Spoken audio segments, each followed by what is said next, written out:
साल बदला है और बदल गया है शॉपिंग का तरीका। इस वक्त हम खड़े हैं शुभम के मार्ट पर, जिस पर एक मैसेज लिखा है, शॉपिंग करो खुल के, पैसे बचाओ जम के। लेकिन साहब, पैसे तब बचेंगे जब आपके हमारे बजट में जो चीज़ें हमको चाहिए हैं वो चीज़ें हम ले पाएंगे, और इसके बाद कुछ थोड़ी मोड़ी बचत भी हम इस पर कर पाएंगे।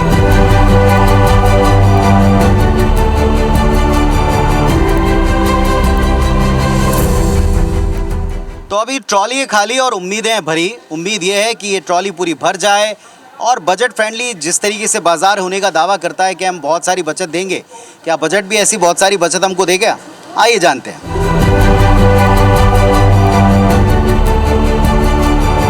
मैं पुनीत पाठक हूँ और जैसा भी आप देख रहे हैं, बजट उम्मीदें 2025।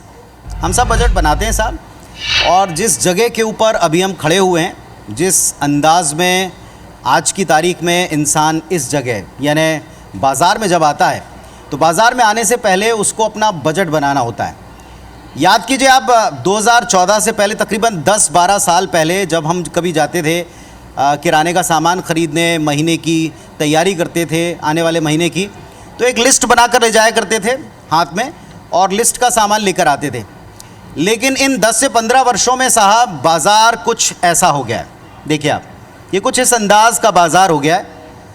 अब हम लिस्ट बनाकर ले तो जाते हैं, लेकिन जब मार्केट में पहुंचते हैं आप साहब, तो बहुत कुछ आपको लुभाता है, ललचाता है, लेकिन जेब का ख्याल रखना पड़ता है।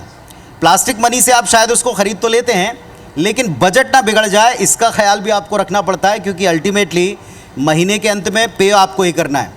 तो बजट 2025 बनाते समय क्या सरकारें हमारे जेब पर बोझ बढ़ाने वाली हैं, हल्का करने वाली हैं, या फिर जैसे हमारा इन 10 सालों में सपना तो वही रहा है कि हम निवेश कर सकें, बचत कर सकें, अपनी ख़रीदारी की कैपेसिटी बढ़ा सकें, लेकिन 10 सालों में ख़रीदारी का तरीका पूरी तरीके से बदल चुका है, बाज़ार पूरी तरह से बदल चुके हैं, और 2014 के बाद मोदी सरकार ने बजट पेश करने का अंदाज भी बदल दिया है। अब पहले जैसे बजट नहीं आते, बल्कि बहुत कुछ पहले से क्लियर हो जाता है। और जब आर्थिक सर्वेक्षण लाया गया, राष्ट्रपति जी का अभिभाषण बजट सत्र की शुरुआत में आया, तो उससे क्लियर हो गया कि क्या क्या हो सकता है। तो आज हम बजट 2025 की उम्मीदों पर ही बातचीत करने वाले हैं। और जैसे अभी मैं जिस सेगमेंट पे खड़ा हूँ, आप देख रहे हैं, ये पूरा तेलों वाला सेगमेंट है। जैसे आप देख रहे हैं, तो घर की मशीनरी में तेलों की क्या अहमियत है हम सब जानते हैं। इसी तरीके से अगर आपको अपना बजट चलाना ना साहब, तो आपको इसी तरह तेल डालना पड़ेगा, इसी तरीके से आपको फ्यूल डालना पड़ेगा। तो हमारे शरीर को फ्यूल, जैसे आप पीछे देख रहे हैं, उसी तरीके से बाज़ार में फ्यूल डालते हैं कारोबारी। और मेरे साथ इस वक्त अमर परवानी साहब, अध्यक्ष छत्तीसगढ़ चैम्बर ऑफ कॉमर्स हैं, तो मैं अपनी चर्चा की शुरुआत उन्हीं से करूंगा। अमर जी नमस्कार। 2014 के बाद से अब तक सब कुछ बदल गया है, बातचीत का अंदाज भी हम थोड़ा सा बदलते हैं। हमने सोचा क्यों ना खुले बाज़ार में चल के ही बातचीत की जाए।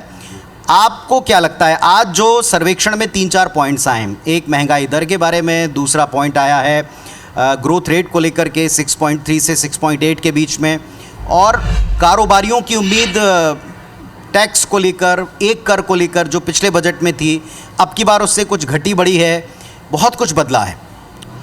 देखिए, अगर हम 2014 से अभी देख रहे हैं, तो लगातार जो हिंदुस्तान है एक प्रगति पथ में है और एक पॉजिटिव मूवमेंट से आगे बढ़ते जा रहा है।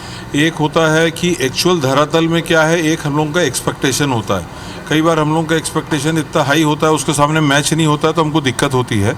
लेकिन जो अभी की बात है, जो हमारे ट्रेडर बॉडी है, जो चाहते हैं, या जो मध्यम वर्गीय लोग हैं, जैसे आप अभी बोल रहे थे, कि उनका एक एडिशनल, उनको एक फ्रीडम के लिए या उनको एक्स्ट्रा लिवरेज के लिए, आज सबसे इम्पॉर्टेंट है जो इनकम टैक्स की जो दरें हैं वो चेंज होना। बहुत मुझे लगता है कि जो बड़ा एक तबका है, चाहे सैलरीड हो, चाहे छोटे एमएसएमई हो, चाहे जनरल लोग हैं, उनको 10 लाख तक ज़ीरो टैक्स स्लैब में आना चाहिए। उसमें जो पैसा बचेगा उनके पास, वो पैसा कहीं ना कहीं एफडी करेंगे तो भी तरलता में काम आएगा, अगर कुछ खर्च करेंगे तो वापस सरकार को टैक्स में मिलेगा, वो रोटेशन में फंड आएगा, और रोटेशन में आएगा, डिमांड बढ़ेगी और बहुत पॉजिटिव मूवमेंट आएगा उससे। ऐसा उनको करना चाहिए, ऐसा हम लोग का सोच है। लेकिन आपने भी देखा होगा कि आज जब बातचीत हो रही थी तो पहली बार मैंने देखा इतने सालों के बजट को कवर करते करते कि मिडिल क्लास का जिक्र राष्ट्रपति जी के अभिभाषण में था। उन्होंने कहा कि देश की सारी तरक्की ये सब कुछ मिडिल क्लास और उनके टैक्स देने की क्षमता पर, इच्छा पर और जैसे टैक्स बढ़ाए उसके ऊपर डिपेंड करती है।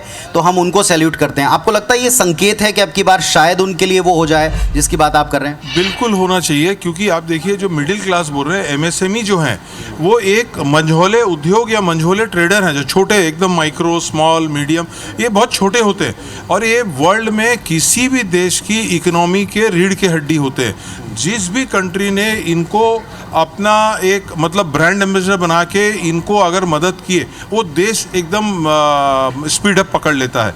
तो अगर उसी लाइन में जो राष्ट्रपति आदरणीय राष्ट्रपति जी ने जो अपने अभिभाषण में बोला है, अगर वो बजट में उसका उस तरीके से फाइनेंस मिनिस्टर लेके आती हैं, तो मैं समझता हूँ ये हमारे हिंदुस्तान के लिए बहुत बड़ा टर्निंग पॉइंट होगा। तो ये देखिए आप साहब, ये हम चलते चलते ऐसे ही आ गए हेलमेट के कॉर्नर पर और हम एक ऐसा सुरक्षा कवच लेना चाहते हैं जिसमें हम गाड़ी चला सकें अपनी घर की गृहस्थी की, और साथ ही साथ हम एक ऐसा सुरक्षा कवच भी चाहते हैं जो हमको आने वाली बाधाओं से थोड़ा बचा सके। अमर जी, आपसे चर्चा करते करते हम अपने अगले स्टॉल की तरफ बढ़ रहे हैं। आपकी सबसे बड़ी उम्मीद क्या है? फिर हम जब आपके चेंबर के साथियों के साथ मिलेंगे तो थोड़ा और कारोबार के बारे में बात करेंगे। देखिए, दूसरा अगर मैं छत्तीसगढ़ की बात बोलूं, क्योंकि डबल इंजन की सरकार की बात हो रही थी, तो छत्तीसगढ़ की अगर बात करता हूं मैं, ये लैंडलॉक स्टेट है और हम 7 राज्यों से घिरे हुए हैं। छत्तीसगढ़ का जो 2047 का हमारे सीएम साहब भी एक विजन लेके चल रहे हैं, तो वो तब पूरा होगा जब यहाँ पे रेलवे का नेटवर्क बहुत अच्छा हो, नंबर 1। नंबर 2, रोड की जो नेटवर्किंग, अभी जैसे नागपुर आप जाते हैं तो बहुत समय लगता है, ऐसे हम 7 राज्यों से घिरे हुए हैं। अगर वो रोड और विद इन द स्टेट अगर हम रोड कनेक्टिविटी बहुत बेटर कर सकते हैं, तो मैं समझता हूँ ये एक बहुत बड़ा मील का पत्थर साबित होगा हमारे प्रदेश। चलिए, मैं आपसे मिलता हूँ थोड़ी देर में। और देखिए साहब, जैसे ये हम थाली के सेगमेंट पे हैं और थाली में बहुत सारे खाने आपको दिखाई पड़ रहे हैं, पर ये खाने तभी भरते हैं जब इनको बैलेंस करके आप लेकर चलें, और ये बैलेंस बनाते हैं अर्थशास्त्री। तो चलिए मैं आपको लिए चलता हूँ उस कॉर्नर की तरफ जहाँ अर्थशास्त्री और जो तमाम एक्सपर्ट हैं वो हमारा वेट कर रहे हैं। और उसके पहले आप देखिए, यह है बकेट, बाल्टी सबके घरों में होती है और बूंद बूंद से घड़ा भरता है हम कहते हैं, और बूंद बूंद से देश का खजाना भरे, इसके लिए एक देश एक कर की प्रणाली लाई गई, टैक्स की प्रणाली लाई गई, सारी चीज़ें लाई गई। लेकिन अब हमारे साथ में एक ऐसे एक्सपर्ट मौजूद हैं जिनसे मिलकर हम जानेंगे कि साहब उनकी उम्मीदें क्या हैं। Shashikant Chandrakar sir, chartered accountant, वो भी हमारे साथ में वहाँ जुड़े हुए हैं, और साथ में professor Satyavardhan Tiwari sir, investment expert हैं, वो हमारे साथ यहाँ जुड़े हैं। सर, बूंद बूंद से घड़ा भरता है, इन्वेस्टमेंट हम तब कर पाएंगे जब हमारी ये जो छोटी सी बकेट है वो धीरे धीरे करके आगे बढ़ेगी, पर ये इस बकेट में बचाने लायक कुछ बच नहीं पा रहा है। अब की बार बजट से आपको उम्मीद है? देखिए, जो बजट है जिसकी हम बात कर रहे हैं, सबसे पहले एक विजन के इर्द गिर्द घूम रहा है जिसको कहते हैं आत्मनिर्भर भारत। मैं आत्मनिर्भर भारत को थोड़ा सा और इलॉबरेट करके बात करूंगा तो एक विजन है विकसित भारत का। इस बजट का जो प्रारूप मुझे लग रहा है ऐसा होगा कि उस आत्मनिर्भर भारत की ओर मूवमेंट करेगा। शेयर मार्केट की बात करें, निवेश की बात करें, तो अभी स्थिति FIIs के एडवर्स इम्पैक्ट के कारण थोड़ा सा गड़बड़ चल रहा है, पर जो SIPs और म्यूचुअल फंड्स हैं वो शॉक एब्जॉर्बर की तरह हमारे मार्केट को बचाए रखी हैं। और हमको सरकार से इस बजट में बहुत ज़्यादा उम्मीद है। अगर हम बात करें टैक्स रिफॉर्म्स की बात करें तो एक सपोर्टिव टैक्स सिस्टम हमारे पास आएगा, उससे भी छोटे निवेशकों के पास पैसा आएगा। इसके बाद हम बात करते हैं, आगे बढ़ने की बात करते हैं तो कुछ इंफ्रास्ट्रक्चर एरियाज़ पे काम होगा। बैंक के इंटरेस्ट रेट पे अगर सरकार काम करती है, उसको थोड़ा सा फ्लक्चुएट करा जाए तो भी इन्वेस्टर्स के पास, छोटे इन्वेस्टर्स के पास पैसा आएगा। मैं बार बार छोटे इन्वेस्टर्स इसलिए कह रहा हूँ क्योंकि अब हमारे इंडिया के जो सेविंग करने वाले थे, जो सेव कर रहे थे, वो छोटे इन्वेस्टर्स बन चुके हैं। पर अभी हम बकेट की बात कर रहे थे, ऐसा नहीं हो जाए कि हमारी उम्मीदें कुछ ऐसी हो जाएं कि हमारे पास बचत करने के लिए ऐसी खाली प्लेट बचे, ऐसा ना हो। आपको लग रहा है, क्योंकि पिछले 2-3 बार से हम ये उम्मीद करते हैं कि टैक्स से हमको कुछ थोड़ी सी ऐसी राहत मिले कि हम अपनी बचत का कॉलम बढ़ा सकें, लेकिन हर बार थोड़ा सा निराशा हाथ लगती है। अब की बार एक 10 लाख के स्लैब की बात जैसे अमर जी भी कह रहे थे, आप क्या उम्मीद करते हैं? देखिए, इस बार के बजट से मैं बहुत ज़्यादा आशान्वित हूँ, क्योंकि ये पूरा का पूरा, देखिए एक चीज़ और मैं आपको बताना चाहूँगा कि जो भारत की इकोनॉमी है बहुत ज़्यादा ग्रोइंग, बहुत ज़्यादा स्ट्रांग इकोनॉमी है और थर्ड इकोनॉमी की तरफ हमारा मूवमेंट है। तो उस चीज़ को ध्यान में रखते हुए बजट बहुत ज़्यादा सपोर्टिव होगा। और आप जो छोटी बाल्टी दिखा रहा हूँ, मैं एश्योर कर रहा हूँ कि बड़ी बाल्टी होगी इन्वेस्टमेंट। अब ये जो एक छोटा सा प्रश्न और है, अभी अमेरिका के प्रेसिडेंट बदले, उनका साल और सरकार बदली, उसका असर हमने मार्केट पर देखा था। और बहुत सारे जो नए निवेशक हैं जो बहुत नहीं समझते अंतर्राष्ट्रीय मार्केट और भारत मार्केट का लिंक, आज हम बड़ी तारीफ सुन रहे थे कि भारत के मार्केट ने अपने आप को सस्टेन करके रखा, स्थिर बना करके रखा। आपको लगता है कि ये फ्लक्चुएशन इस साल के दौरान बढ़ेगा, घटेगा? ये निर्भरता, ये जो मन में डर है निवेशकों का, इसको चिंतित होना चाहिए? देखिए, मार्केट फ्लक्चुएशन जो है ना, वो इन्वेस्टमेंट मार्केट का एक बहुत बेसिक कैरेक्टरिस्टिक है। फ्लक्चुएशन मार्केट में होना ही होना है, कई कारण हो। विदेशी मार्केट के साथ लिंक, हाँ, ग्लोबल हो चाहे आप इन हाउस की बात करें, फ्लक्चुएशन एक बेसिक चीज़ है। पर मैं एक चीज़ आपको बताना चाहूँगा, आज के सिनेरियो पे जिस इन्वेस्टर के मैं कैरेक्टरिस्टिक्स की बात कर रहा हूँ, जो इन्वेस्टर लंबे समय तक पेशेंस के साथ मार्केट में बना रहेगा, आप ये विश्वास मान के चलिए, भारत का जो इन्वेस्टमेंट सिस्टम है, जो शेयर मार्केट है, जो म्यूचुअल फंड का मार्केट है, वो उसको डेफिनेटली कमा के देने वाला है। ये मैं श्योर कर सकता हूँ। जी चलिए, अच्छी बात है। मैं आपको थोड़ा इसी मोड़ पर छोड़ जाऊंगा। और चूंकि अभी आज का अगर आपने देखा हो, जिस तरीके से हम सबकी उम्मीदें रही हैं, उसमें बजट सत्र की शुरुआत प्रधानमंत्री जी ने अपने एक वक्तव्य के साथ की। संसद में एंट्री मारने से पहले साहब वो गए भगवान जी की प्रार्थना करने। और जब आज श्री गणेश हो रहा है नए सत्र का, नए बजट सत्र का और नए साल का, तो उन्होंने भगवान श्री गणेश के साथ में माँ लक्ष्मी के पूजन की बात की। और लक्ष्मी जी का पूजन जब होता है, मतलब धन का पूजन जब होता है, तो फिर आपको सारी व्यवस्थाएं देखनी पड़ती हैं। हमारे साथ में जाने माने अर्थशास्त्री इस वक्त मौजूद हैं और उनसे भी हम इस बात को लेकर के बातचीत करें। लेकिन आगे शशिकांत चंद्राकर जी, चार्टर्ड अकाउंटेंट साहब, आप सब बताइए कि जो आज पूजन पाठ करके शुरुआत करते हुए हम हर एक काम को शुरू करते हैं, अब के साल का श्री गणेश किस एक सबसे बड़ी घोषणा से आप चाहते हैं कि बजट में हो? हाँ, मैं तो चाहता हूँ कि जिस तरीके से जो टैक्स रिफॉर्म जो अपन गवर्नमेंट हमारी जो सोच रही है और जो चाह रही है, और नया डायरेक्ट टैक्स कोड लेके आने की भी तैयारी चली रही है, बहुत जल्दी वो संसद में पेश होने वाला है। और जो एज ए चार्टर्ड अकाउंटेंट जो मैं पिछले कुछ सालों से फील कर रहा हूँ कि जैसे बहुत निम्न आय वर्ग वाले व्यक्ति का भी आय अभी इस तरीके से बढ़ चुका है कि वो भी कहीं ना कहीं टैक्स के दायरे में आ रहा है। तो जैसे लोगों की आय में बढ़ोतरी हुई, उसका लेवल बढ़ा है, तो हमारे जो टैक्स के जो दर हैं, जो टैक्स के जो स्ट्रक्चर हैं, उसमें उस लेवल का चेंज नहीं आया है। तो मैं चाहता हूं कि जिस रेशियो में आपके लोगों की इनकम बढ़ी है, आपने महंगाई भत्ते बढ़ा दिए हैं और दूसरे बेनिफिट्स बढ़ा दिए हैं, तो उनका इनकम बढ़ना स्वाभाविक है। लेकिन उसको आपको महंगाई को कोप अप करने के लिए आपने बढ़ाया, लेकिन दूसरे तरीके से वो जो टैक्स रिफॉर्म टैक्स रेट में चेंज नहीं होने की वजह से टैक्स का बर्डन उनका बढ़ रहा है, तो कहीं ना कहीं उनके पॉकेट से पैसा अनावश्यक जा रहा है। तो मैं चाहता हूं कि जैसे सैलरीड एम्प्लॉय को अभी 75,000 रुपये स्टैंडर्ड डिडक्शन दे रहा है, मैं चाहता हूँ उसको 1 लाख रुपया स्टैंडर्ड डिडक्शन कम से कम कर दिया जाए। दूसरा जो टैक्स स्लैब अभी 7 लाख तक के आप 87A की बेनिफिट दे के 7 लाख तक के जो इनकम है उसमें टैक्स नहीं ले रहे हैं, तो मैं चाहता हूँ 1 लाख उसको और बढ़ा दें, 8 लाख रुपये तक के लेके चले जाए। नंबर ऑफ टैक्स पेयर अगर आप देखेंगे इंडिया में तो सैलरीड क्लास ही है, तो उनको बहुत बड़ा बेनिफिट मिलेगा। और सैलरी क्लास व्यक्ति के पास जब सेविंग होता है तभी वो कुछ ना कुछ आगे प्लान अपने लाइफ के लिए कर सकता है। आज जिस तरीके से उम्मीद हम करते हैं, राष्ट्रपति के अभिभाषण में एक झलक होती है सरकार की नीयत की या आने वाले प्लानिंग की, तो ऐसा लगता है आपको कि प्लानिंग में है? क्योंकि उन्होंने मिडिल क्लास के ऊपर 2-4-5 सेंटेंसेस में अच्छी अच्छी बातें कही हैं। नहीं, मेरा भी मानना यही है कि मैक्सिमम जो सैलरीड क्लास लोग हैं वही मिडिल क्लास या लोअर मिडिल क्लास में ही आते हैं। और जिस तरीके से राष्ट्रपति महोदय के अभिभाषण में इन चीज़ों को जिक्र हुआ है, तो पूरी उम्मीद है कि जो हम चाह रहे हैं कि टैक्स स्लैब में थोड़ा सा छूट मिले, थोड़ा बचत बढ़े लोगों का, तो उस हिसाब से उम्मीद पूरी है कि टैक्स रेट में कुछ अच्छा चेंज लेके गवर्नमेंट आ रही है। चलिए, अच्छी बात है। मैं जो आपने जितने भी सजेशंस दिए हैं, पोस्ट बजट आपसे मिलूंगा और पूछूंगा कि कितने पूरे हुए हैं। थैंक यू सो मच फिलहाल जुड़ने के लिए। चलिए आगे बढ़ते हैं साहब। और जैसा भी आप देख रहे हैं, हम पहुंच चुके हैं स्टील वाले कॉर्नर में। स्टील सुदृढ़ होता है, स्टील मजबूती प्रदान करता है। और जिस स्टेट में हम बिलोंग करते हैं, मध्य भारत का छत्तीसगढ़, वहाँ स्टील उद्योग और उसका आने वाला रेवेन्यू सबसे इम्पॉर्टेंट रोल प्ले करता है। तो इंडस्ट्री की भी अपनी अपनी डिमांड्स हैं और तकरीबन 6 से 6.5 महीने लग जाते हैं बजट को प्रिपेयर करते हुए। और जो जानकारी आई है तो हमको लगता है कि अब की बार इंडस्ट्री की जानकारी कहाँ तक है, उनकी डिमांड्स क्या रही हैं, उनसे जब पूछा गया था तो उन्होंने अपनी क्या मांगे रखी, उस पर बात हो जाए। मुकेश पांडे जी हैं, उपाध्यक्ष मिनी स्टील संघ से हमारे साथ में जुड़े हुए हैं। सर, आपकी बजट को लेकर क्या उम्मीदें हैं?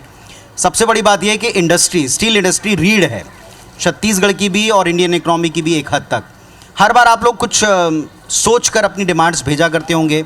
समेकित बजट जब होता हर एक स्टेट से लिया जाता, आप लोगों की क्या मांग रही है? स्टील भारत के लिए क्यों उपयोगी, पहले मैं ये बताऊं। भारत की जो मूलभूत समस्या है वो भारत में रोजगार की समस्या है। भारत युवाओं का देश है और भारत के इस युवाओं के देश की ताकत को हम ठीक से यूटिलाइज नहीं कर पा रहे क्योंकि हम उनको रोजगार नहीं दे पा रहे। और भारत कैपिटल इंसेंटिव देश है, बहुत बड़ी इकोनॉमी है, तो बैंक्स हैं, बैंक के पैसे हैं, उस पैसे के फ्लो को आप कहाँ पे लेके जाएंगे, तो उसके लिए भी स्टील चाहिए। तो लकली मैं उस इंडस्ट्री को रिप्रेजेंट कर रहा हूँ जो ये दोनों देने में सक्षम है। स्टील इंडस्ट्री जो है भारत के अकुशल मजदूरों को नौकरी दे सकती है। 1 करोड़ रुपए के कैपेक्स में अगर मैं बात करूं तो हम लोग 12-13 अकुशल श्रमिकों को नौकरी देने में सक्षम है, जो कि सरकारें किसी कीमत में नहीं दे सकती। तो इसलिए स्टील को केवल स्टील नहीं समझना चाहिए, उसको रोजगार देने वाले कारखाने के तौर पे देखना चाहिए। पहली चीज़, पूरी दुनिया का जो चैलेंज है वो स्टील इंडस्ट्री का चैलेंज है, वो है चाइना। चाइना लगातार घटिया स्टील बनाता है और सस्ते दामों पे हमारे देश में डंप करता है। मुझे ये मानने में कोई गुरेज नहीं है कि चाइना जैसे देशों को ये मानना चाहिए कि भारत डंप यार्ड नहीं है। आप उठा के देखिए, आप इस मॉल में भी आप यहाँ उठा के देखिए, जो सब स्टैंडर्ड के प्रोडक्ट हैं वो चाइना के प्रोडक्ट हैं, जो स्टैंडर्ड के प्रोडक्ट हैं भारत में बन रहे हैं। आत्मनिर्भर भारत में स्टैंडर्ड प्रोडक्ट बनता है, चाइना में सब स्टैंडर्ड प्रोडक्ट बनता है। और आप यहाँ आप हैं, आप देखिएगा। इसका बजट से लिंक बताइए आप। इसका बजट से लिंक ये है कि अगर बजट स्टील में सेफगार्ड ड्यूटी लाता है, अपनी लोकल इंडस्ट्रियों को बचाता है, तब हम ज़्यादा उत्पादन कर पाएंगे और हम चाइना का मुकाबला कर पाएंगे। इसलिए भारत के, चूँकि बजट का पार्ट है ये, कि आप इंपोर्ट ड्यूटी लेके आइए, सेफगार्ड ड्यूटी लेके आइए और अपनी लोकल इंडस्ट्री को बचाइए। ये 2 प्रमुख आपकी मांगें रही हैं। आपको लगता है कि इस पर ध्यान दिया गया होगा? क्योंकि आप लोगों ने बातचीत तो की होगी, डेफिनेटली इस पर बातचीत आपकी हुई होगी। बिल्कुल ध्यान दिया जाएगा, इसकी हमको पूरी उम्मीद है कि इस विषय पे ध्यान होगा। सरकारों का ध्यान हमेशा होता है और हम बहुत आशान्वित हैं कि इस बजट में ये मांग पूरी होगी। अभी मुझसे पहले के जो वक्ताओं से बात कर रहे थे, टैक्स की बात जब कर रहे थे आप, मुझसे पहले सीएम महोदय भी बात कर रहे थे, तो मेरा ये मानना है कि टैक्स लेने की जो परंपरा है, जो हिंदू धर्मशास्त्र में लिखा हुआ है कि टैक्स लेने की जो सबसे आदर्श परंपरा है वो सूर्य भगवान की है। कि कैसे सूर्य भगवान जो है समुंदर से टैक्स लेते हैं, वो पानी सूखते हैं। गजब सर, आपने अच्छी तरीके से इसको लिंक कर दिया है। देश की सरकार भी चीज़ों को जोड़ रही है, धर्म से, लक्ष्मी जी से बजट को जोड़ रही है, आपने भी इसको सूर्यदेव से जोड़ दिया जी। तो सूर्य जो जैसे समुद्र से पानी लेते हैं, किसी को पता नहीं चलता, पर जब वो मेघ बन के बरसता है तो सारी दुनिया को पता चलता है। तो इससे क्या समझा जा सकता है कि जब आप टैक्स का कलेक्शन कीजिए तो ऐसे कीजिए कि लोगों को पता ना चले, मतलब सिंप्लीफाई किया जाए, मतलब लिटिगेशन नहीं हो, मतलब किसी विशेषज्ञ की जरूरत नहीं हो आपको अपना रिटर्न भरने में, एकदम आसान कर दिया जाए। मतलब सूर्य जैसे जल ले रहे हैं समुद्र। ये तो सर सपना ही रह गया अभी तक, ये अभी तक हो नहीं पाया। ये होना चाहिए। और जैसे पर बजट देखिए, आप पूरा तरीका बदल गया। अब जैसे पहले रेलवे का बजट आता था, मार्च तक हम वेट करते थे, अब एक तो अर्ली हो गया है, उसका तरीका एकदम बदल गया है। मुझे लगता है कि आने वाले कुछ सालों में बजट का स्वरूप और बदल जाएगा। बिल्कुल बदल जाएगा। ओवरऑल इंडस्ट्री को लेकर के, स्टील इंडस्ट्री को लेकर आपको लगता है कि कुछ खास, कुछ नया हो सकता है? क्योंकि इस बार हम अलग अलग चीज़ों पर फोकस देख रहे हैं, उनका make in India, made in India, startups India, और अब AI को लेकर के बड़ी घोषणाएं और तवज्जो दिखाई पड़ा। आपको लगता है कि जो कोर चीज़ें हैं इन पर ज़्यादा फोकस होगा? मुझे ये लगता है कि भारत ने सर्विस इंडस्ट्री में बहुत अच्छा कर लिया है। पिछले 10-12 सालों में सरकार का फोकस रहा कि सर्विस इंडस्ट्री डेवलप हो, और इसका परिणाम देखने को मिलता है कि भारत में सर्विस इंडस्ट्री डेवलप हुई। मैं सॉफ्टवेयर को बनाने को भी सर्विस इंडस्ट्री मानता हूँ। कहीं ना कहीं हम यूरोप को सर्विस करते हैं। भारत में जिस चीज़ की कमी है वो है मैन्युफैक्चरिंग हब बनने की। पूरी दुनिया चाइना +1 पॉलिसी की ओर देख रही है, और चाइना +1 में 1 कौन है? वो हम हैं। तो हमारा माइंडसेट चाइनीज गवर्नमेंट की तरह होना चाहिए कि अपनी इंडस्ट्री को सेफ गार्ड करे। बहुत बड़ा बाजार है, हम सब देख लेना चाहते हैं, सब ले लेना चाहते हैं। जब भी कभी आप आते हैं ना साहब, तो बाजार में आप उलझ जाते हैं। कहाँ उलझ जाते हैं? आपको जब ऐसे ढेर सारे ऑप्शंस दिखाई पड़ते हैं। और ये देखिए, ये खूबसूरती बढ़ाने वाले सारे प्रोडक्ट्स हैं। FMCG एक ऐसा सेगमेंट होता है जिसमें इफराद ऑप्शंस होते हैं, और जहां ऑप्शंस होते हैं वहां एक बहस छिड़ जाती है। तो हमारे साथ में धनंजय सिंह ठाकुर साहब और अजय गंगवानी जी हैं। मैं बीच में आ जाता हूं थोड़ा और आप दोनों को साथ लेके बात करता हूं। और हालांकि हमको पॉलिटिकल वर्जन्स पता होते हैं, लेकिन फिर भी पूछते हैं कैसा होगा साहब बजट। देखिए, बजट के पहले जो हलवा बनाने की जो प्रक्रिया होती है, हम देख रहे हैं 11 साल से जो सरकार तो हलवा तो बनाती है, पर वो हलवा का हिस्सा सबसे ज़्यादा चंद पूंजीपतियों के पास जाता है। किसान को, मजदूर को, युवा को, गृहिणियों को उस हलवा में हिस्सा नहीं मिलता है, बल्कि उनके हलवा ख़राब हो जाता है। तो ये कहना कि अभी का बजट कैसे रहेगा, जैसे 11 बार का बजट का हलवा ख़राब था, इस बार भी ना तो किसानों को कुछ मिलना है, न युवाओं को रोज़गार में कुछ मिलना है। जैसे पूर्व के बजट निराशाजनक रहा है, इस बार भी निराशाजनक ही जाएगा बजट। पर आंकड़ा कहता है कि 2024 के अंत तक आते आते और उसके बाद वाली तिमाहियों में थोड़ा सा कंट्रोल हुआ है, आंकड़ा और वैश्विक परिस्थितियों के बाद आंकड़ा है, ये किचन का डब्बा बता रहा है ना कि आंकड़ा कितना अच्छा है और किचन में आटा कितना रखा हुआ है। ये आंकड़ा बता रहा है कि शक्कर के दाम कितने हैं और किचन में शक्कर कितना रखा हुआ है। बजट को लेकर के और महंगाई के आंकड़े को लेकर के जो सरकारों के फैक्ट्स हैं वो हम फिगर्स में ही देख पाते हैं। बहुत कुछ करने के लिए क्या इन परिस्थितियों में सरकार के पास था या है? देखिए, बहुत महत्वपूर्ण है। कहीं ना कहीं जो देश का बजट है वो एक आय व्यय का ब्यौरा नहीं है, एक पॉलिसी डॉक्यूमेंट है। आने वाले 1 साल में देश की केंद्र सरकार देश की महिला के लिए, देश के किसान के लिए, मजदूर के लिए, इंडस्ट्रीज के लिए, MSME के लिए एक क्या ब्लूप्रिंट है, एक क्या रोड मैप है, एक कार्य योजना किस प्रकार से करेगी। महत्वपूर्ण बात है, हम विपक्ष में राजनीति का विषय नहीं है। आज अगर बजट पेश होता है तो प्रत्येक महिला, देश का आम नागरिक, गरीब एक उम्मीद, आशा, अपेक्षाएं लेके बैठता है कि हमारे लिए उस बजट में क्या होगा। अगर किसी की इनकम कम हो रही है तो ये कहीं ना कहीं केंद्र सरकार का नैतिक दायित्व है कि जो बढ़ती महंगाई है उसको नियंत्रित किया जाए। जो रोजगार, आज 29% देश के रोजगार जो युवा है, जो ग्रेजुएट हैं, आज उनको रोजगार नहीं मिल रहा है। बेसिकली आपका ये है कि बेरोजगारी को लेकर आपको काम करना चाहिए, सिर्फ बात नहीं करनी चाहिए। उद्योग में वो उद्योग लाएं आप जिनमें आप ज्यादा रोजगार दे पाएं। आपके पास कोई सुझाव या? पूरी जी, एक बहुत महत्वपूर्ण बात कह रहा हूँ। देश के में MSME सेक्टर, जो लघु और मध्यम उद्योग हैं, लगभग 11 करोड़ रोजगार तो MSME के माध्यम से मिलते हैं। अभी तक जो आंकड़े पुनीत जी आ रहे हैं, लगभग 90% MSME जो है 3 साल के अंदर बंद हो जा रहा है। मेरे को उम्मीद है कि केंद्र सरकार को ये प्रयास करना चाहिए कि MSME के लिए स्पेशल पैकेज, सब्सिडी दिया जाए ताकि MSME सर्वाइव करे। जो असंगठित क्षेत्र के रोजगार हैं वो कहीं ना कहीं युवाओं को रोजगार देने में महत्वपूर्ण भूमिका निभाते हैं। चलिए, विपक्ष के एक और साथी कुछ जोड़ेंगे इसमें? देखिए पुनीत जी, एक तो है कि रोज़गार अगर देंगे, जितना ज़्यादा रोज़गार पैदा होगा उतना ज़्यादा मार्केट में कैश फ्लो आएगा, जिससे कहीं ना कहीं इकोनॉमिक सुदृढ़ होगी। चलिए थोड़ा सा आगे बढ़ते हैं। बजट है तो बजट में बहुत सारे सेगमेंट्स हैं, बजट में बहुत सारे ऐसे अंग हैं और हर एक अंग को टटोलना बहुत ज़रूरी है। हमारे साथ में आगे कुछ ऐसे शिक्षाविद जुड़ने वाले हैं जिनको सुनना, जिनसे पूछना बहुत ज़रूरी है, क्योंकि किसी भी समाज की, किसी भी विकास की नींव उसकी अगली पीढ़ी होती है और वो अगली पीढ़ी मजबूत बनती है शिक्षा से। यहाँ देखिए आप सारे के सारे शिक्षा से जुड़े आर्टिकल्स रखे, चूँकि हम बाज़ार में हैं और हर चीज़ को आर्टिकल की दृष्टि से देखते हैं। हमारे साथ में इस वक्त LS निगम सर हैं, प्रोफेसर LS निगम सर पूर्व कुलपति हैं, आप जाने माने शिक्षाविद हैं। आपसे हम चर्चा की शुरुआत करते हैं। सर, बजट को लेकर हर बार जब भी हम चर्चा शुरू करते हैं तो घूम फिर के बात आ जाती है टैक्स पर, और घूम फिर कर बात आ जाती है सेक्टोरल कितना कितना इन्वेस्टमेंट सरकार दे रही है। एजुकेशन को लेकर नई पॉलिसी के बाद में हमने बहुत उम्मीदें लगाई, आपने भी लगाई। अब इसके बाद बहुत बजट हो गए, ये पूर्णकालिक बजट है 3.0 का, मोदी 3.0 का। आप इसमें कुछ स्पेशल सोचते हैं कि हो पाएगा? मुझे इसके पहले ये मैं चर्चा करूं, कोठारी कमीशन ने 1964 में 6% की बात की थी कि बजट का 6% शिक्षा में खर्च होना चाहिए। 64 के बाद लंबा समय गुजर गया, लेकिन कोई भी सरकार इसको अचीव नहीं कर पाई है। अभी 2020 में नई शिक्षा नीति आई है जिसमें कहा गया है कि बहुत सारी आज़ादी है शिक्षा की। इंजीनियरिंग का छात्र संस्कृत भी पढ़ सकता है और आर्ट्स का छात्र जो है रोबोटिक्स भी पढ़ सकता है। ये बातें अच्छी लगती हैं और ये जो है, लेकिन हमें ये समझना चाहिए कि जो डेवलपिंग कंट्री होती है उसमें पैशन और प्रोफेशन, ये दो चीज़ों को देखना पड़ता है। ऐसा क्या कारण है कि लगभग 8 लाख विद्यार्थी हिंदुस्तान के बाहर जाकर पढ़ाई करते हैं, और किसी भी एजुकेशन सिस्टम की बैकबोन उसका स्कूल एजुकेशन होता है। दुर्भाग्य से पूरा स्कूल एजुकेशन जो है, जो अच्छी क्वालिटी का है, वो प्राइवेट सेक्टर में चला गया। सरकारी सेक्टर में पूरे देश में ये स्थिति है कि लड़कियों के स्कूल जो है उसमें शौचालय तक नहीं है।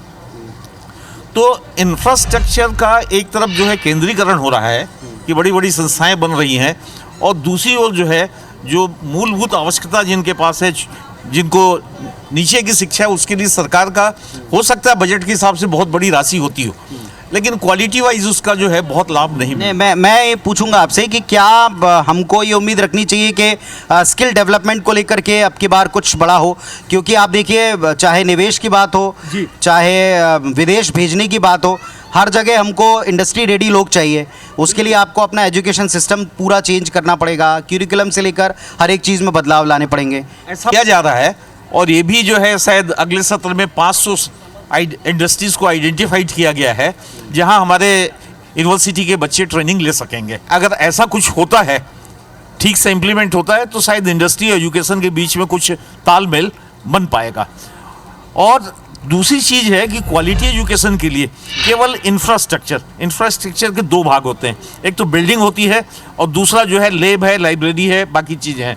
तो हमने देखा कि बिल्डिंग्स की ओर तो बड़ा ध्यान दिया जा रहा है, बड़ी बड़ी बिल्डिंग बन रही, 500-500 एकड़ में 1,000 एकड़ के कैंपस बन रहे हैं, लेकिन ना तो फैकल्टी है, ना अच्छी लाइब्रेरी है, और ना ही अच्छे प्रयोगशाला हैं। तो ये जो है, जब तक इस गैप को हम कम नहीं करेंगे कि हमको इंफ्रास्ट्रक्चर के साथ साथ अच्छी फैकल्टी, अच्छा लैब, अच्छा लाइब्रेरी चाहिए, तो उसके बिना थोड़ा सा केवल बजट से कुछ नहीं हो पाएगा। बजट के साथ साथ जो है उसका इम्प्लीमेंटेशन कैसा होता है, ये बहुत महत्वपूर्ण है। और हम देखते हैं कि इम्प्लीमेंटेशन में हमेशा जो है गड़बड़ियाँ आई हैं, पैसे का बंदर बाट हो जाता है। मतलब अगर आपकी बातों को मैं कंक्लूड करना चाहूँ तो आप ये कहना चाहते हैं कि इंफ्रास्ट्रक्चर का एक हिस्सा हम कवर कर रहे हैं बजट में भी और बाकी सारी चीज़ों में भी, लेकिन दूसरे हिस्से में हमको थोड़ी सी दिक्कत आ रही है, वो है टीचिंग स्टाफ और उनको काबिल बनाने वाले लोग बाग या उनसे जुड़ा हुआ इंफ्रास्ट्रक्चर। जो क्वालिटी एजुकेशन देने के लिए जो कारक हैं, उन्हीं कारक की ओर हम ध्यान नहीं दे रहे। चलिए सर, मैं फिर अब आफ्टर बजट आपसे मिलता हूँ। तो देख रहे हैं हम बजट को लेकर के बहुत सारे अलग अलग वर्ग हमारे साथ में जुड़े हुए हैं, और अब कर्मचारी वर्ग हमारे साथ में जुड़ रहा है। साहब, जैसे आप देख रहे हैं ना, ये जो पूरा सेगमेंट है, आप देखिए बेसिकली हम सबकी नीड क्या है, रोटी कपड़ा और मकान। तो हम भले ही इस समय कपड़ों के सेगमेंट पे हैं जैसा आप देख पा रहे हो, लेकिन हमारे साथ में जुड़े हुए हैं वो सारे लोग जो सरकारी किसी भी योजना को अमल में लाने का काम करते हैं, किसी भी चीज़ की खामियों को ढकने का काम करते हैं, किसी भी चीज़ का अपना एक जो सरकारी महत्व, हम कहें सरकारी योजनाएं हों, सरकारी प्रॉब्लम्स हों, उनको सॉल्व करने के लिए सबसे आगे और सतत 24 घंटे काम करने की उम्मीद आप जिस वर्ग से करते हैं वो है एम्प्लॉय। और यही हम कह सकते हैं कि हमारे भारत का जो आम नागरिक है उसका भी एक बहुत बड़ा वर्ग आता है, एक हिस्सा होता है। हमारे साथ में यहाँ एक 4 लोगों का पैनल मौजूद है, एक एक करके मैं पूछूंगा। उमेश मुदलियार साहब, आप बताइए आपकी क्या मांग है, बेसिक बजट से आपकी उम्मीद क्या है? देखिए, कर्मचारी हमारा जो छत्तीसगढ़ का या पूरे हिंदुस्तान के कर्मचारी सिर्फ बजट को यही दृष्टिकोण से देखता है कि हम लोगों को इनकम टैक्स की जो मार पड़ती है, इनकम टैक्स की मार में ये रहता है कि 5 लाख पिछले पहले था, उसके बाद 7 लाख किया गया, लेकिन जो कटौती है वो कटौती को हटा दिया गया। 1.5 लाख रुपए जो कटौती करते थे उसमें थोड़ी सी छूट मिलती थी, वो भी नहीं मिल रही है। और सरकार इतनी महंगाई बढ़ा दी कि कर्मचारियों की तनख्वाह जो है वो इस बजट की मार को जो झेलता है, और महंगाई बढ़ते जाती है तो कर्मचारियों को बहुत ज़्यादा नुकसान होता है। इसी को लेकर के हमारे कर्मचारी बहुत ज़्यादा परेशान रहता है और इस बजट की मार को झेल रहा है, और लगातार बजट की मार को झेलते झेलते कर्मचारी परिवार पूरा परेशान हो चुका है।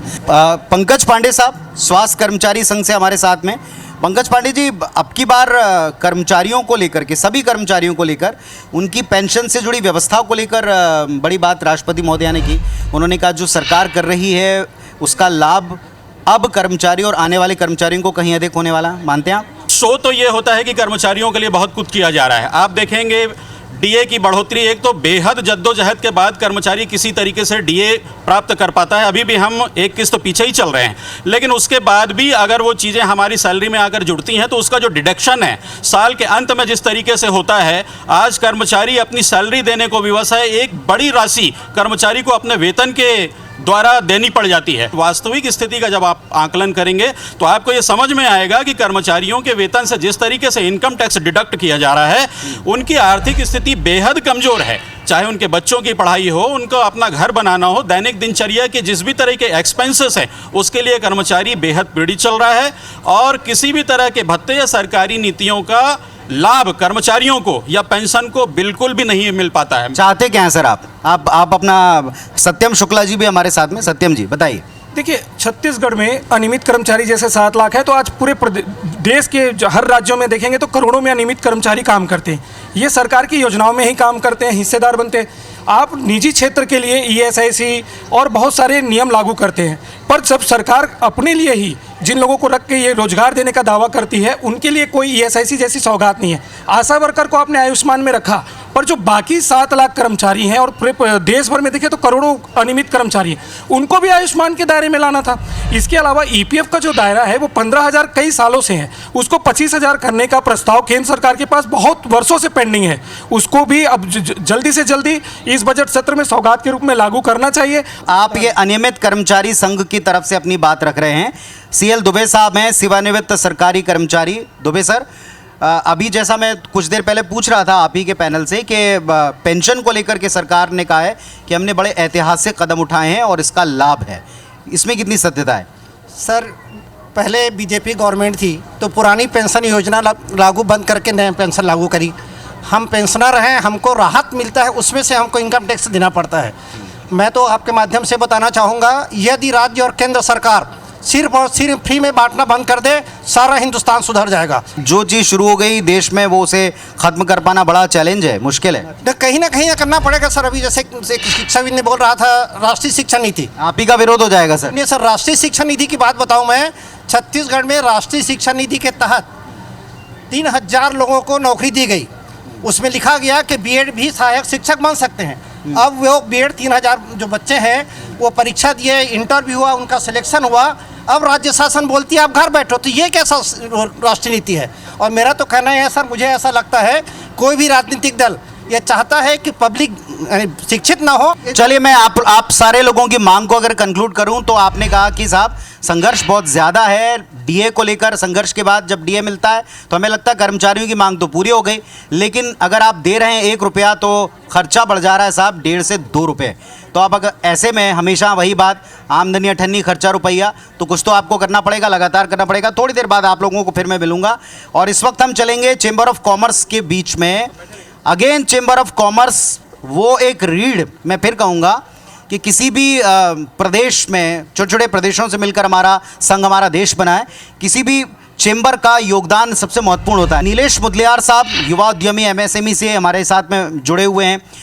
गोल्डी लुनिया साहब हैं चेंबर ऑफ कॉमर्स, आप होम लोन से। दिलीप इसरानी साहब हैं ज्वेलरी एंड टूरिज्म से। योगेश भानुशाली जी हैं इनकम टैक्स स्लैब के बारे में वो आप अपनी राय रख सकते हैं। और मुकेश पांडे जी हैं स्टील प्लांट एसोसिएशन से, जिनसे हम चर्चा एक बार कर चुके हैं।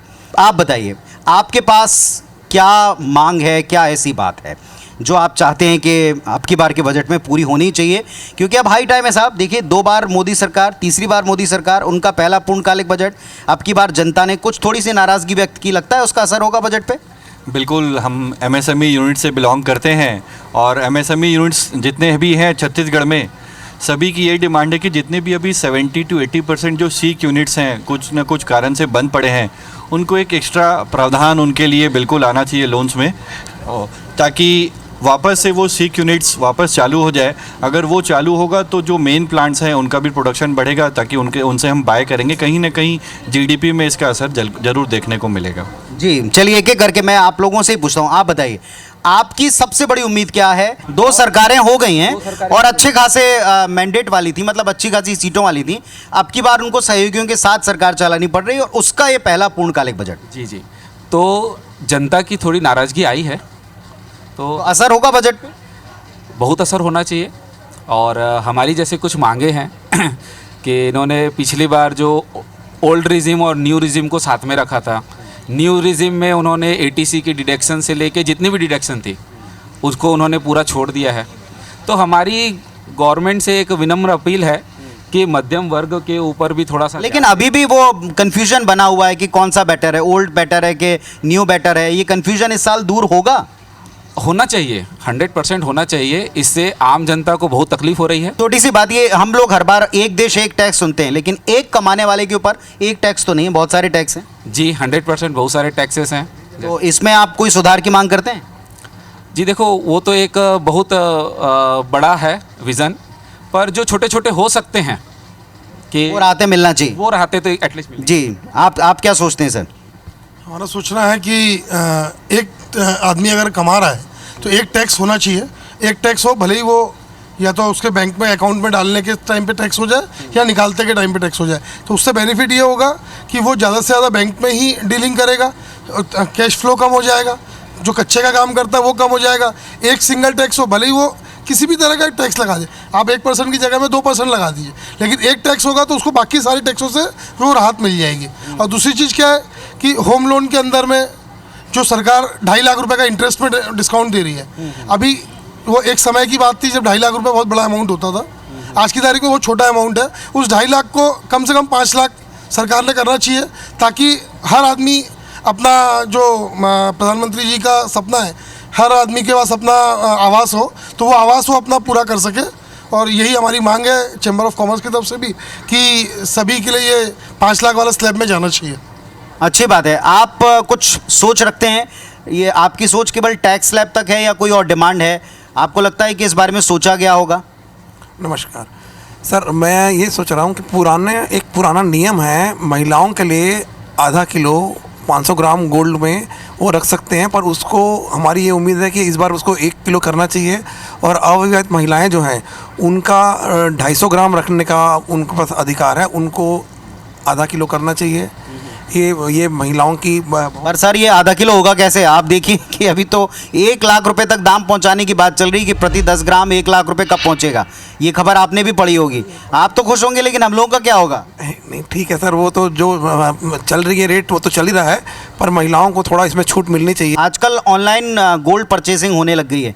लोग बाग जो है बड़ा छोटा छोटा निवेश कर रहे हैं, उनके पास उतना ही होता है।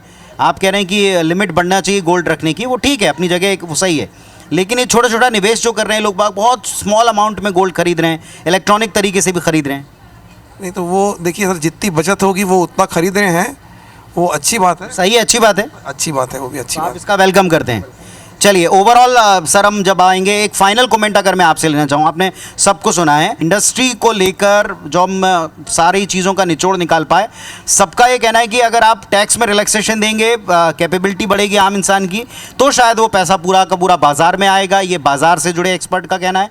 और उद्योगपतियों का कहना है कि आप उनके उद्योगों को लेकर चाइना से आप उसको बचाइए, ये एक मेन फैक्टर है। इसके अलावा मुझे ये लगता है कि जो टैक्स की बात है ना, वो फसल काटने जैसी बात है। अभी फ़िलहाल तो चर्चा इस बात की होनी चाहिए कि फसल लगेगी कैसे। टैक्स तो आदमी तब देगा जब वो इनकम करेगा। तो भारत जो है, इसको ये बोला जाता है कि भारत युवाओं का देश है। मैं इस चीज़ को करेक्ट कर दूं कि भारत युवाओं का देश नहीं है, भारत बेरोजगार युवाओं का देश है। यह बात आपकी शायद सरकारों को अच्छी ना लगे, वो तो बहुत दावा कर रहे हैं कि हम खूब रोजगार दे रहे हैं। हाँ, उन दावों से तो काम बनेगा नहीं।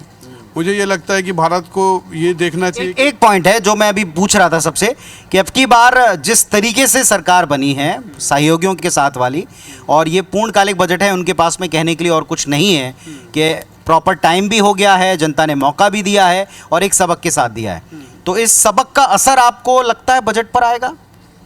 हाँ, बिल्कुल आएगा, एकदम आएगा। लेकिन इसके मैं इस बात को क्लियरिफाई करूं, उससे पहले आपकी पहली वाली लाइन को क्लियरिफाई करूं कि सरकार को शायद अच्छा ना लगे कि रोज़गार वाली जो बात मैंने कही, एक्चुअली हम लोग सोच ही गलत है हमारी। हम सरकारों से रोज़गार नहीं मांगे, सरकारें इतनी रोज़गार दे भी नहीं सकती। रोज़गार देते हैं उद्योग, सरकारों का काम है उद्योगों को ठीक करें, रोज़गार तो हम दे देंगे। सरकारी नौकरियों की तरफ देखना बंद करें, हम एंटरप्रेन्योरशिप डेवलप करें, अपने बच्चों को फाइनेंशियल फ्रीडम के बारे में भी समझाएं, ताकि भारत के जो युवा हैं वो रील बनाने और रील चलाने के अलावा भी कोई काम कर सके। कहा तो ये जा रहा है कि रोज़गार का ये नया तरीका है, बल्कि कि जो यूथ ने अपना लिया है कि उनके मोबाइल से भी वो रोज़गार जनरेट कर सकते हैं। खैर, एक अलग प्रोस्पेक्ट है, और जैसे आप सबकी राय सुन रहे हैं, ऐसे ही सबकी अलग अलग राय हैं साहब बजट को लेकर के। जैसे पूरा मार्केट देख रहे हैं, मैं वापस उसी बात पर आऊँगा कि आज की तारीख में जैसे हमारा परचेसिंग करने का तरीका बदल गया है, जैसे हमारा ख़रीदारी करने का तरीका बदल गया है, ठीक वैसे ही बजट को बनाने का तरीका थोड़ा सा शायद बदलना पड़ेगा। लोगों की सोच क्या है, उनकी डिमांड क्या है, उनकी मांग क्या है, उनकी मूलभूत आवश्यकताएं क्या हैं, उससे कहीं अधिक अब हम अवसरों की बात करें तो बड़ी जिम्मेदारी है 2025 में सरकार पर। ये मोदी सरकार का तीसरे कार्यकाल का पहला पूर्णकालिक बजट है। वित्त मंत्री जी के पास में एक बार फिर अवसर है जनता का दिल जीतने का, ताकि अब की बार जब हम मार्केट में आएँ तो हमारी जेब में साहब कुछ पैसा हो। और चलते चलते एक आध दो लोगों से भी हम कोशिश करते हैं कि ज़रा हम उनसे भी बातचीत कर लें, उनको भी पूछें साहब कि उनकी बजट को लेकर कोई राय है, वो क्या चाहते हैं, क्योंकि हमने सारे सेक्टर से बातचीत कर ली। आइए देखते हैं कौन क्या खरीद रहा है और फिर मिलते हैं। क्या खरीदने आए पहले तो आप बताएं। घर के सामान, ग्रॉसरी है, आपके बर्तन है जी, बच्चों के कुछ डेली नीड्स के हैं जो। बस कुछ देर में बजट आने वाला है, आपकी क्या मांग है देश की वित्त मंत्री जी से, महिला हैं वो भी? देखिए महंगाई बहुत बढ़ गई है, हर गृहिणी परेशान है अभी। मतलब अभी सोचना पड़ रहा है कि हम कहाँ ऐसे जाएं जिससे हमको घर को सुचारू रूप से चलाने के लिए कहाँ अपने को सस्ता सुलभ मिल सके।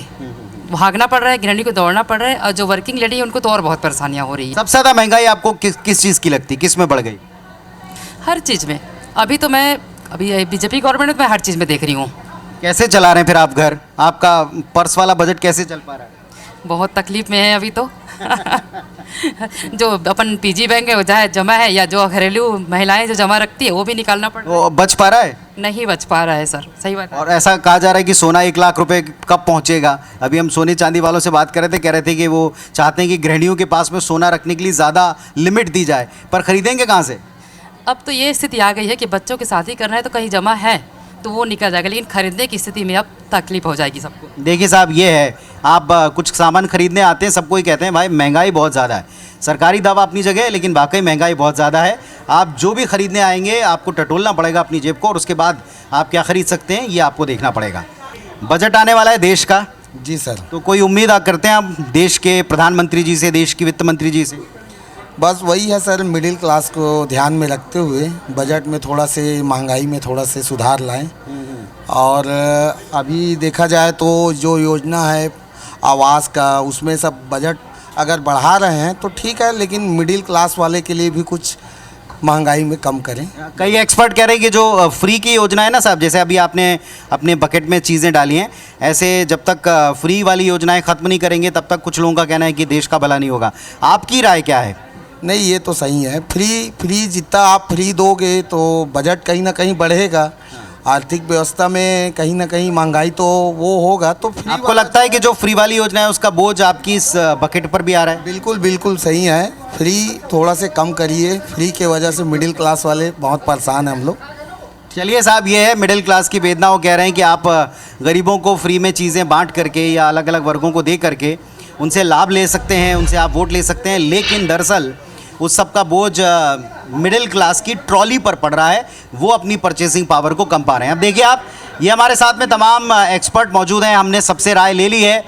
कोशिश हम ये करते हैं कि इन सभी से चर्चा करके एक ओवरऑल क्या थिंकिंग बन रही है आम इंसान की, अलग अलग सेक्टर्स की, वर्गों की बजट को लेकर ये दिखा सकें। और आप में से हर कोई ये बात अच्छी तरह समझता है कि सरकार के पास सबसे बड़ा चैलेंज 3 चीज़ों को लेकर के है। वैश्विक स्तर के ऊपर जो आज आप चाइना से, अमेरिका से आने वाली खबरें, स्पेशली मार्केट ड्रिवन खबरें, उनसे जुड़े जो चैलेंजेस पाते हैं सरकार के सामने, उनसे आप कैसे डील करते हैं? रोज़गार को लेकर जो सबसे बड़ा डिसअपॉइंटमेंट रहा है सरकारों से बड़े वर्ग का, उसको आप दूर करने के लिए एक्चुअली बजट में क्या कुछ ऐसे प्रावधान करेंगे जिससे वाकई रोज़गार जनरेट होगा? और तीसरा सबसे बड़ी उम्मीद मुझे लगता है वो है टैक्स स्लैब्स को लेकर के। एक मिडिल क्लास, एक सबसे बड़ा वर्ग जो ट्रॉली लेकर इस मार्केट में आता है, वो यही चाहता है कि साहब एक देश एक कर की तरह एक तरह की कर प्रणाली आप उनको भी दें, एक ही बार आप उनसे टैक्स लें। ऐसा नहीं कि कमाई पर भी आप टैक्स ले रहे हैं और जो आप परचेस कर रहे हैं उस पर भी, लेकिन इसमें अभी बहुत समय लगेगा। कुछ समय बाद जब बजट आएगा तो आप में से किस किस की डिमांड पूरी होगी, फिर हम आप सबको जोड़ेंगे और आप सबके साथ चर्चा करेंगे। फिलहाल आज के लिए बजट से पूर्व जो आप सबकी उम्मीदें हैं, कोशिश करते हैं कि देश की वित्त मंत्री जी का सरकार तक ये सीधे ऐसे ही पहुंचेंगे। बहुत बहुत धन्यवाद आप सबका। नमस्कार आप सबको।